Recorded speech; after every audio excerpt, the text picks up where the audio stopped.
ثانیہ زہرا کا باپ بیٹی کی قبر پر 2 سالہ نواسے کو گود میں لیے ٹھوکریں کھاتا رہا اور دھاڑیں مار مار کر روتا رہا، اور ہر بار کہتا رہا کہ میں بیٹی کو انصاف دلانے کے لیے آخری سانس تک لڑوں گا، اور وہ لڑ گیا۔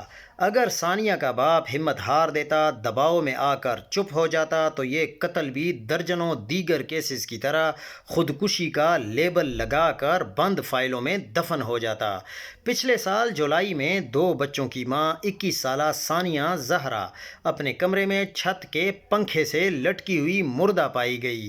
سسرالیوں نے قتل کو خودکشی کا رنگ دیا۔ ثانیہ زہرا کے والد اسد عباس نے بیٹی کے قتل کو خودکشی ماننے سے انکار کر دیا۔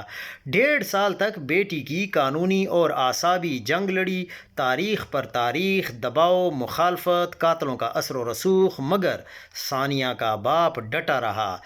پھر فورینسک رپورٹ نے بھی ثابت کر دیا کہ موت پھندا لگنے سے نہیں ہوئی، بلکہ مردہ جسم کو دوپٹہ باندھ کر لٹکایا گیا ہے۔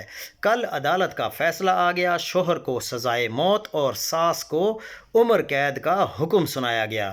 پاکستان جیسے ملک میں ایسا انصاف اور باپ کا بیٹی کے حق میں یوں ڈٹ جانا ایک مثال ہے، لیکن ثانیہ کی روح کو چین تب ملے گا جب قاتل کو صرف کاغذی فیصلے میں ہی نہیں، حقیقت میں بھی پھندے پر ویسے ہی لٹکایا جائے جیسے اس کے حاملہ جسم کو لٹکایا گیا تھا۔